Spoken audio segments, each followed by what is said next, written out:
화면을 보시면 제가 찍은 사진입니다. 제가 작년에 그 로키산에 가서 그 여러 호수들이 있는데 이 호수는 레이크 루이스입니다. 레이크 루이스. 레이크 모레인이라는 호수도 굉장히 인상적이었는데요. 레이크 루이스 그냥 일절 보정하지 않고 그냥 제가 찍은 사진 그대로인데요. 로키산의 레이크 루이스. 제가 여태까지 경험했던 가장 아름답고 가장 맑고 그리고 가장 깊은 호수 가운데 하나라고 할 수 있습니다. 팀 켈러 목사님께서 탕자의 비유에 대해서 이야기를 하면서 탕자의 비유는 하나님의 마음을 들여다볼 수 있는 호수의 가장 맑은 지점과 같은 하나님의 말씀이다. 매우 적절하고 아름다운 표현에 감탄한 적이 있습니다. 오늘 본문 말씀을 보게 되면 이사야서 43장 1절부터 7절은 대칭 구조를 이루고 있습니다.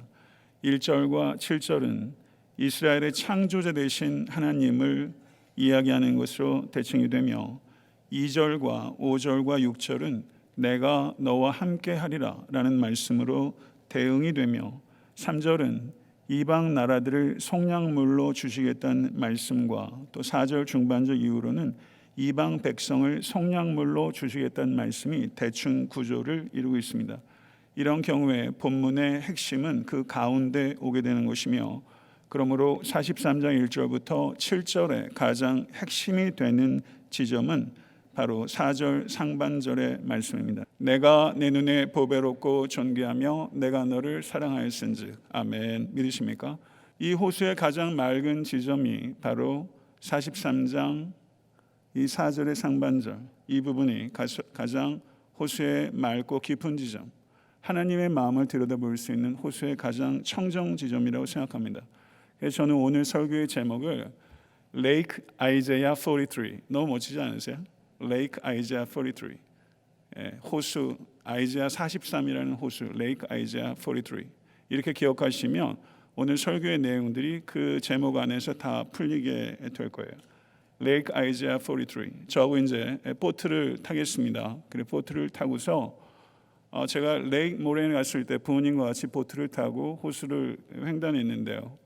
여러분을 제가 모시고, 제가 서투른 안내자지만 제가 모시고 보트를 타고 레이크 아이자야 43 verse 1 to 7 이것을 둘러보면서 가장 중심부로 이동해 갈 것입니다.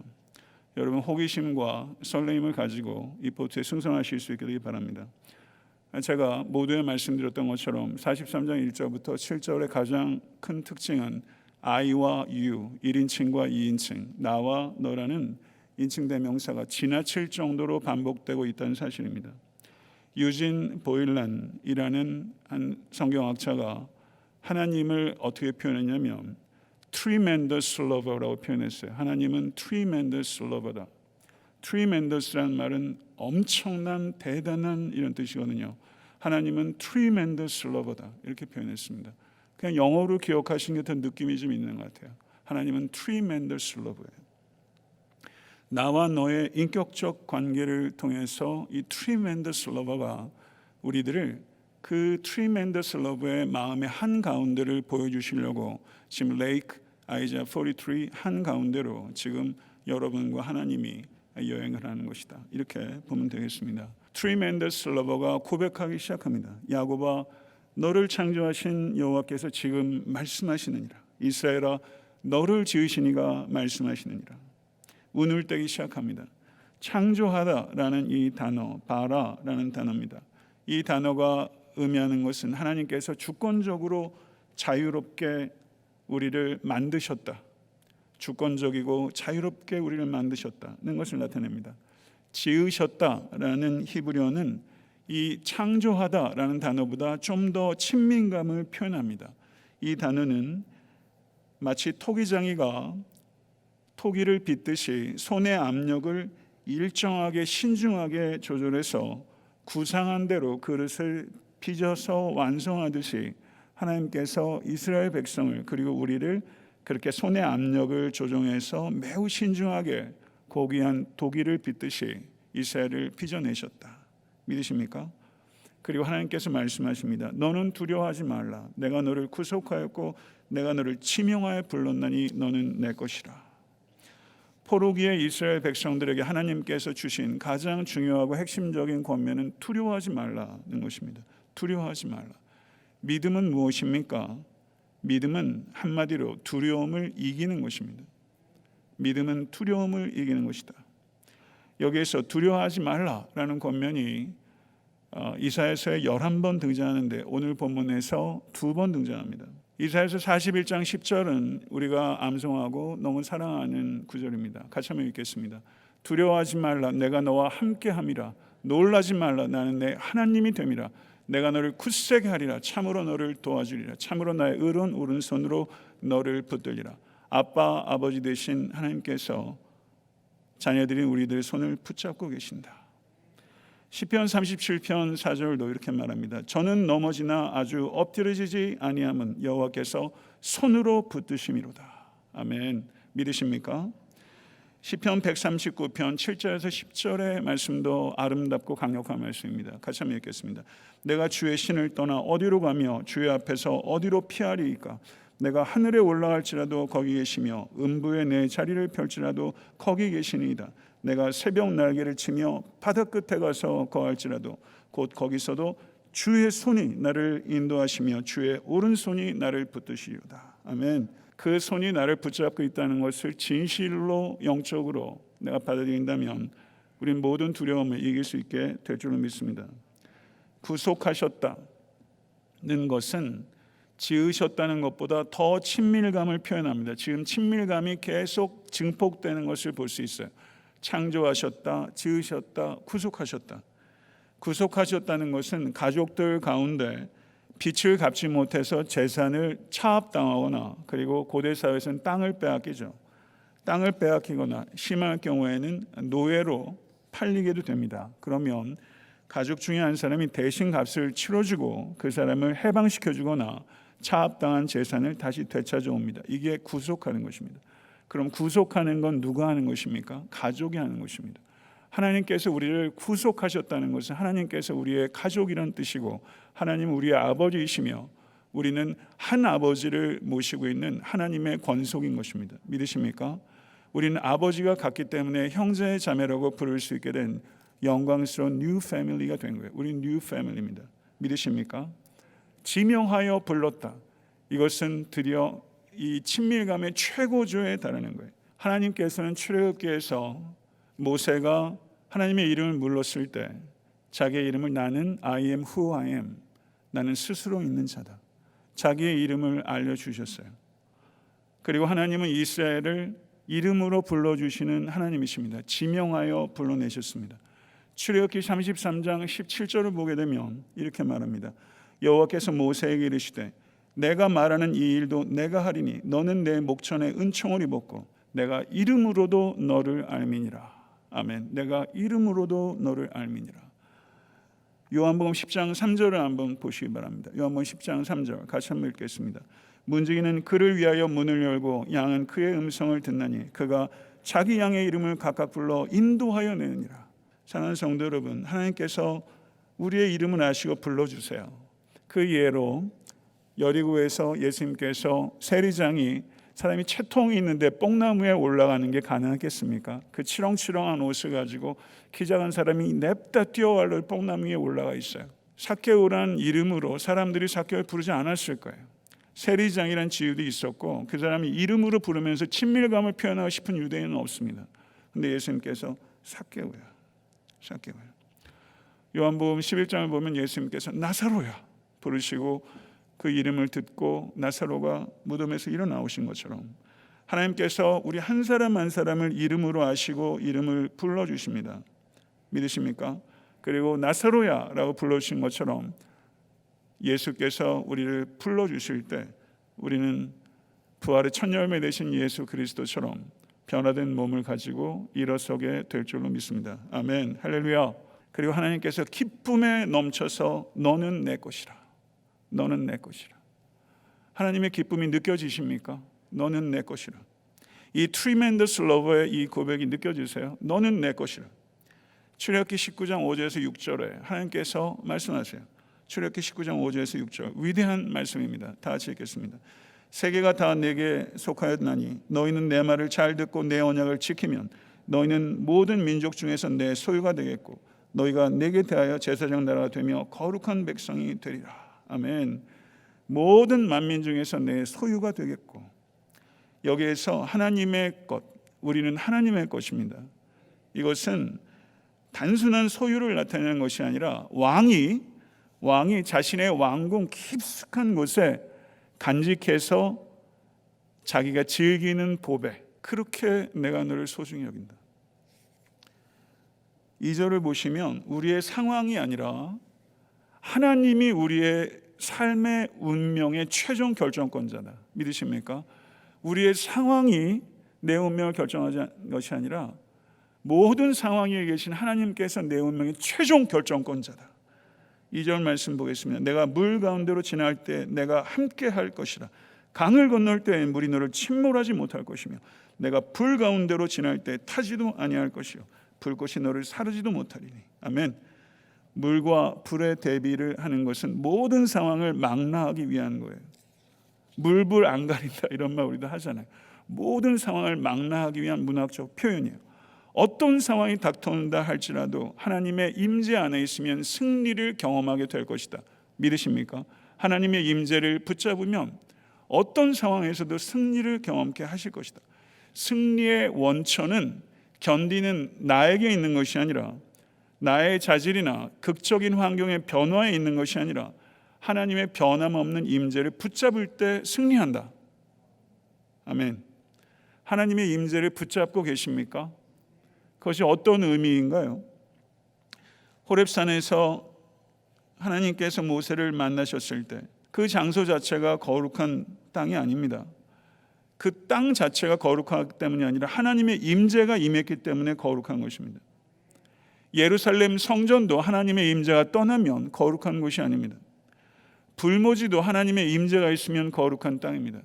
우리는 성도입니다. 하나님의 임재가 하나님께서 우리 안에 드웰링 하시기 때문에 우리는 거룩한 성도입니다. 마태복음 18장 20절을 보니까 두세 사람이 내 이름으로 모인 곳에는 나도 그들 중에 있느니라. 아멘. 그리스도께서 영으로 이 자리에 함께하고 계심을 믿으시기를 간절히 축원합니다. 아멘. 하나님께서 우리에게 주실 수 있는 최고의 기도 응답은 너희 중에 있느니라. 하나님의 임재 자체가 최고의 기도 응답이라는 것을 진실로 받아들이시겠습니까? 하나님의 임재 연습이라는 책, 짧은 책이지만 참 제가 사랑하고 좋아하는 깊고 아름다운 책입니다. 다시 한번 말씀드려요. 우리가 언제나 어디서나 어떤 것으로부터도 누구로부터도 방해받지 않고 한가할 때나 일할 때나 함께 있을 때나 혼자 있을 때나 보이지 않는 하나님을 바라보며 그분을 생각하고 그분과 함께 행하는 삶, 저는 이것이 하나님의 임재를 연습하는 삶이라고 생각해요. 이 세상에서 가장 큰 즐거움을 한번 상상해 보십시오. 그 가장 큰 즐거움이 주님과 관계없는 거라면 그것이 어찌 천국이겠으며, 이 세상에서 우리가 생각할 수 있는 가장 큰 고난, 여러분이 경험하고 계시는, 경험하셨을 가장 큰 고난이라 할지라도 주님께서 함께 하신다는 것을 진실로 발견하고 깨달을 수 있다면 그곳이 어찌 천국이 아니겠습니까? 푸른 초장과 쉴만한 물가에서 하나님은 3인칭으로 표현되는데 사망의 음침한 골짜기에서 하나님은 2인칭으로 표현되고 있습니다. 영어 번역을 보세요. 성경 언어도 2인칭이에요. 우리가 하나님께 이야기하는 말문은 사망의 음침한 골짜기에서 터질 때가 많아요. 사랑하는 성도 여러분, 불과 물을 통과할 때가 있습니다. 어쩌면 이 시간이 우리가 공동체적으로 인류적으로 물과 불을 통과하는 시간이라고 생각해요. 전 코비드-19이 가져다 주는 스트레스보다는 코비드-19을 겪는 인간이 만들어낸 죄악성이 더 큰 스트레스가 되는 것 같아요. 미국이든 한국이든 인간 때문에 이렇게 회의가 올 때가 없는 것 같아요. 정말 회의스럽습니다. 그러나 회의만 하고 있을 수 없습니다. 물과 불을 통과할 때도 하나님의 임재 안에서 하나님의 사랑과 능력을 한결같이 의지하는 믿음의 사람이 되실 수 있게 되기를 간절히 축원합니다. 그러면 물과 불을 통과할 때 여러분과 저는 고결하고 고귀한 보석이 된다고 베드로전서는 말합니다. 고결하고 고귀한 보석, 너는 내 것이라. 정련된 금, 보다 더 귀한 것, 정련된 믿음입니다. 진정한 믿음, 정련된 믿음의 사람이 되셔서 왕이신 예수께서 다시 오실 때 칭찬과 영광과 존귀를 얻으시는 모든 권속 되실 수 있게 되기를 우리 주 예수 그리스도 간절히 축원합니다. 3절 보세요. 대저 나는 여호와 내 하나님이요 이스라엘의 거룩한 이요 내 구원자입니다. 내가 애굽을 너의 성량물로 구스와 스바를 너를 대신하여 주었노라. 내가 내 눈에 보배롭고 존귀하여 내가 너를 사랑하였은지 내가 내 대신 사람들을 내어주며 백성들이 내 생명을 대신하리니. 어떠한 대가도 너를 구원하기 위해서 치르는 것은 결코 비싸지 않아. 레이크 아이자 43 한가운데 지금 도착한 거예요. 사랑하는 성도 여러분, 하나님께서 여러분 한 분 한 분을 보시면서 예수님께서 십자가에 달리실 때 베드로가 3번 부인했죠. 누가복음을 보면 예수님이 딱 돌아보셨을 때 베드로하고 눈이 마주쳤다고 표현하고 있어요. 저는 그 눈빛을 상상할 때가 있어요. 그 눈빛이 어땠을까요? 3번 부인한 베드로의 눈을 바라보는 예수님의 눈. 예수님께서 우리를 그렇게 바라보십니다. 보배롭고 존귀하여 내가 너를 사랑한다. 그 호수에 도착했어요. 드디어. 그리고 한번 호수 밑을 한번 쳐다보겠습니다. 밑으로 쭉 한번 들여다보세요. 맑은 호수 제일 밑에 뭐가 보여요? 예수 그리스도의 십자가가 보이는 거예요. 아이자 43 verse 4 그 호수에서 내려다보면 그 호수의 밑에 십자가가 보여요. 인자가 온 것은 섬김을 받으려 함이 아니라 도리어 섬기려 하고 자기 목숨을 많은 사람의 대속물로 주려 함이니라. 한 신학자가 말했어요. 예수 그리스도의 십자가로 충분하지 않으면 다른 종교를 찾아가십시오. 이 십자가로 충분하지 않습니까? 충분하지 않습니까? 뭘 더 증명해야 합니까? 충분하지 않나요? 나를 보배롭고 존귀하게 여겨. 내 자신을 보배롭고 존귀하게 여기는 게 저한테 씨름일 때가 참 많아요. 어제 저녁도 그랬어요. 설교자로서 이렇게 미흡한 게 여러분들께 얼마나 죄송했는지 정말 구멍에 들어가고 싶더라고요. 너무 죄송할 때가 있어요. 보배롭고 존귀하게 여기셔서 사랑하는 독생자를 버리시기까지 확증까지 하시는 이 사랑에 대해서 의아함과 경의를 가지고 계십니까? 예수 그리스도를 통해서 표현된, 증명된 하나님의 그 tremendous love, 그거에 대한 의아함과 경의를 가지고 계십니까? 제가 좋아하는 책 중에 십자가라는 책이 있어요. 런던 바이블 칼리지의 데렉 티드볼이라는 학자가 쓴 책입니다. 이 책을 제가 참 좋아해요. 그런데 이 책의 서문에 이런 얘기가 있습니다. 그리스도의 십자가라는 장엄한 주제에 대해 제대로 글을 쓸 수 있다고 생각하는 것이 얼마나 어리석은 야심인가.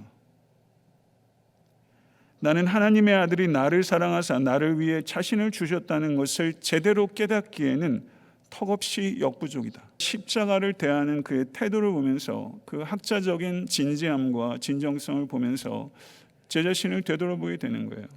저는 고난주간 때마다 특별히 예수 그리스도의 십자가를 제가 설교하면서 나는 얼마나 진지한가, 나는 얼마나 진정성이 있는가, 내가 깨닫기엔 너무 역부족이지 않은가. 그래서 이 사랑을 깨닫기 위해서는 기도하라고 사도 바울이 말씀하신 거예요. 기도를 통해서만 한 걸음 더 십자가의 핵심에 다가설 수 있게 되는 이 놀라운 사랑.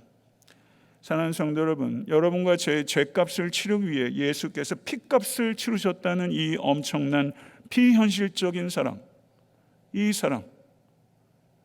사랑을 진실로 깨닫는 순간 모든 변화는 시작됩니다. 나의 가치, 이것은 내가 나를 어떻게 보고 타인이 나를 어떻게 평가하는가에 있지 않고 하나님께서 나를 어떻게 보시는가에 있는 줄로 믿습니다. 믿으십니까?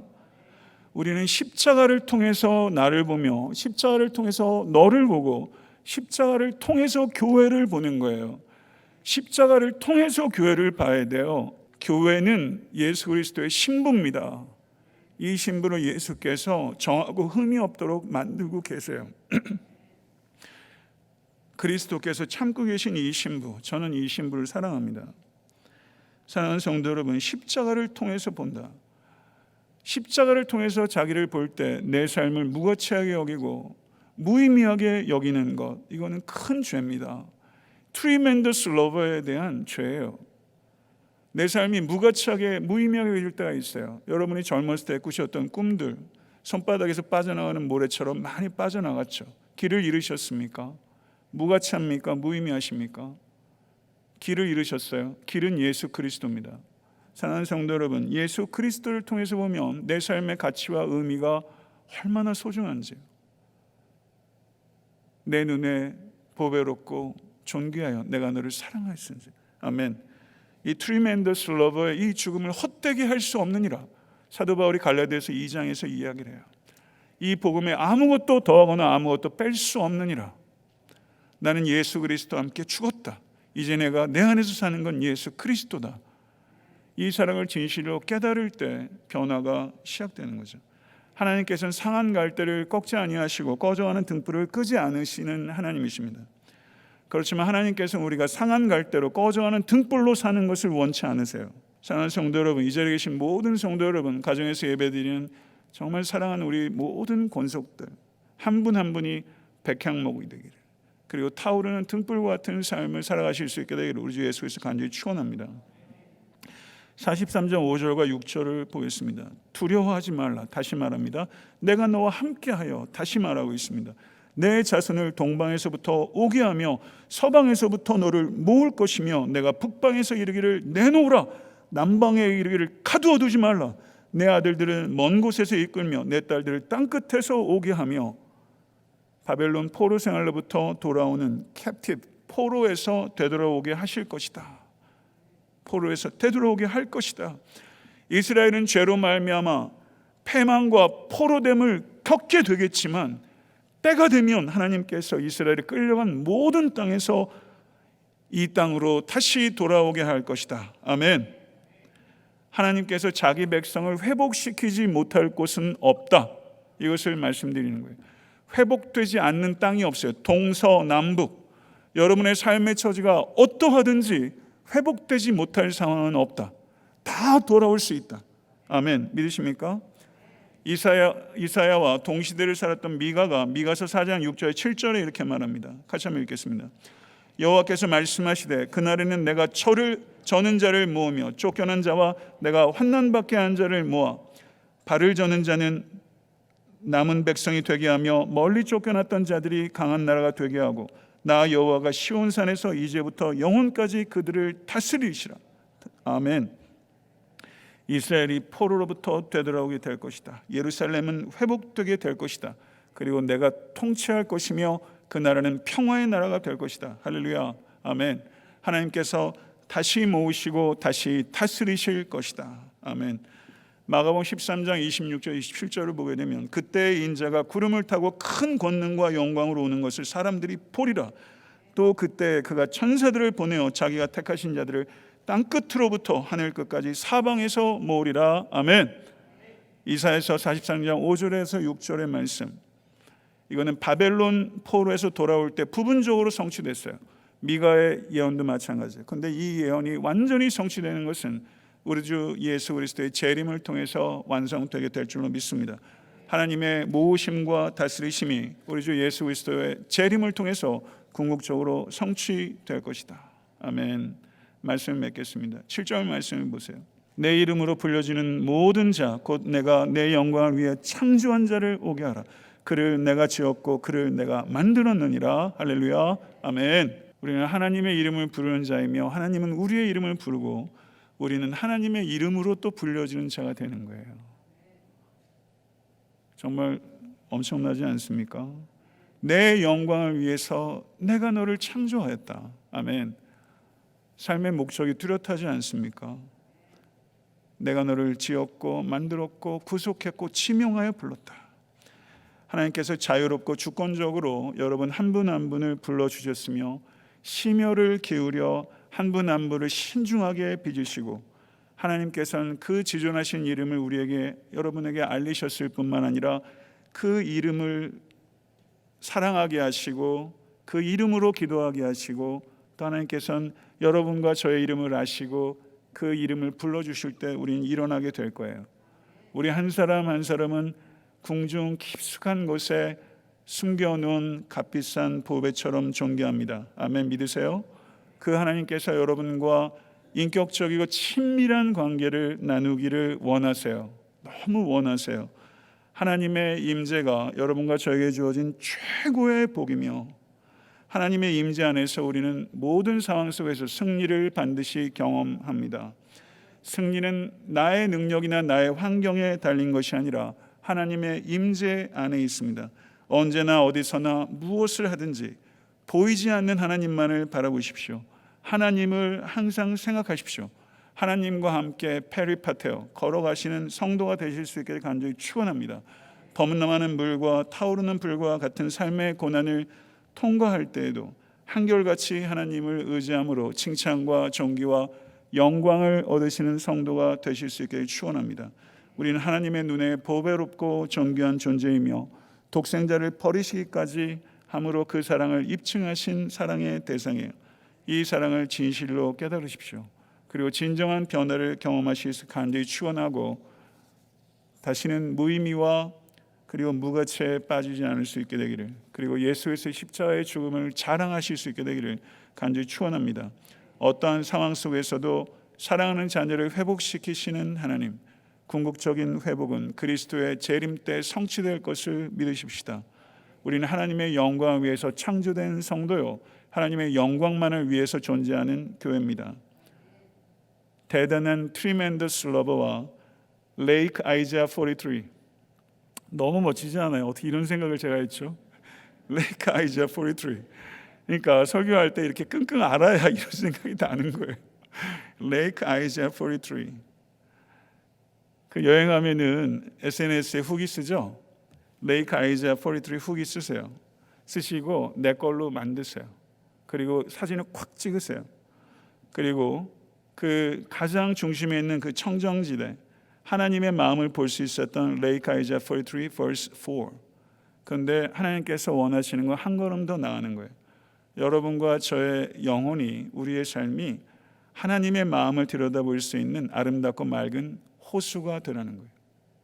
여러분을 보면, 저를 보면 우리 하나의 레이크와 같아서 하나님의 마음이 보이는 그런 호수처럼 삶을 이끌라. 저는 이것이 우리에게 주신 하나님의 권면이라고 생각합니다. 여러분 이 권면 받아들이시고 삶을 그렇게 이끌어 가실 수 있게 되기를, 레이크 루이스와 비교가 안 되는 아름다운 호수가 되실 수 있게 되기를 우리 주 예수 그리스도 간절히 축원합니다.